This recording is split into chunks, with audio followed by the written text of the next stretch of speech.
যুক্তরাষ্ট্র চীন বাণিজ্য উত্তেজনা কিছুটা কমতেই বড় সিদ্ধান্ত নিয়েছে টেসলা। প্রতিষ্ঠানটি চীন থেকে সাইবার ক্যাব ও সেমি ট্রাকের যন্ত্রাংশ আমদানির পরিকল্পনা করেছে। এতে করে উৎপাদন প্রক্রিয়া আবার গতি পাবে বলে আশা করা হচ্ছে।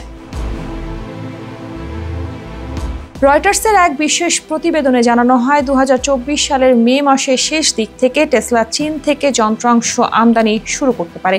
এর ফলে যুক্তরাষ্ট্রের টেক্সাস ও নেভাদা রাজ্যে তাদের সাইবার ক্যাব ও সেমি ট্রাক তৈরির কাজ আবার পুরোদমে শুরু হবে। এই সিদ্ধান্ত এসেছে এমন এক সময় যখন যুক্তরাষ্ট্র ও চীনের মধ্যে বাণিজ্য আপোষ চুক্তি স্বাক্ষরিত হয়েছে, যার মাধ্যমে দুই দেশের মধ্যে শুল্ক ও প্রতিরোধমূলক ব্যবস্থা অনেকটাই শিথিল হয়েছে।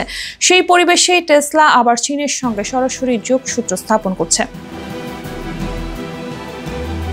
তবে টেসলার পরিকল্পনা অনুযায়ী 2024 সালের অক্টোবর থেকে পরীক্ষামূলক উৎপাদন শুরু হবে এবং 2026 সালে শুরু হবে পূর্ণাঙ্গ উৎপাদন। টেক্সাসের সাইবার ক্যাব এবং নেভাদায় সেমি ট্রাক উৎপাদনের জন্য প্রয়োজনীয় যন্ত্রাংশ চীন থেকে আমদানি করা হবে। এই দুই মডেল নিয়ে টেসলা অনেকদিন ধরেই পরিকল্পনা করছিল, কিন্তু মার্কিন প্রশাসনের কঠোর শুল্ক নীতির কারণে তা থমকে ছিল। এখন যুক্তরাষ্ট্র চীন আপোষের ফলে শিল্প খাতে নতুন করে শ্বাস নেওয়ার সুযোগ তৈরি হয়েছে। এর আগে প্রেসিডেন্ট ডোনাল্ড ট্রাম্প চীনা পণ্যের ওপর শুল্ক 145% পর্যন্ত বাড়ানোর ঘোষণা দেন। সেই পরিপ্রেক্ষিতে টেসলা তাদের চীনা যন্ত্রাংশ আমদানির পরিকল্পনা স্থগিত করেছিল। এতে করে সাইবার ক্যাব ও সেমি ট্রাক উৎপাদনের টাইমলাইন অনিশ্চয়তায় পড়ে। তবে বর্তমান পরিস্থিতি কিছুটা স্থিতিশীল হওয়ায় কোম্পানিটি আবার সরবরাহ চেইন সচল করার দিকে এগোচ্ছে। এদিকে একটি অভ্যন্তরীণ সূত্র সতর্ক করে বলেছে, এই আমদানির পরিকল্পনা এখনো চূড়ান্ত নয় এবং ট্রাম্প প্রশাসনের নীতিগত অস্থিরতা যে কোনো সময় তা বদলে দিতে পারে।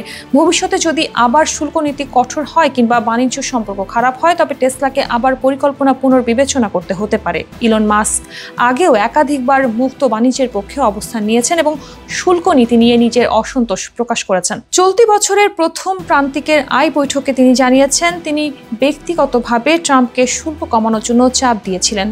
মাস্কের মতে, শুল্ক কমালে প্রযুক্তি ও শিল্প খাতে উদ্ভাবনের গতি বাড়বে। বিশ্লেষকদের মতে এই সিদ্ধান্ত টেসলার সরবরাহ চেইনকে আরও স্থিতিশীল করবে এবং চীন যুক্তরাষ্ট্রের মধ্যে প্রযুক্তি সহযোগিতার সম্ভাবনা বাড়বে। যদিও তারা সতর্ক করে বলেছেন, বর্তমান বাণিজ্য পরিবেশ আপাতত স্থিতিশীল হলেও দীর্ঘমেয়াদে এটি পরিবর্তনশীল হতে পারে। তাই টেসলার এই পদক্ষেপকে সাহসী এবং কৌশলগত বলা হলেও এটি বেশ কিছু ঝুঁকিও বহন করছে।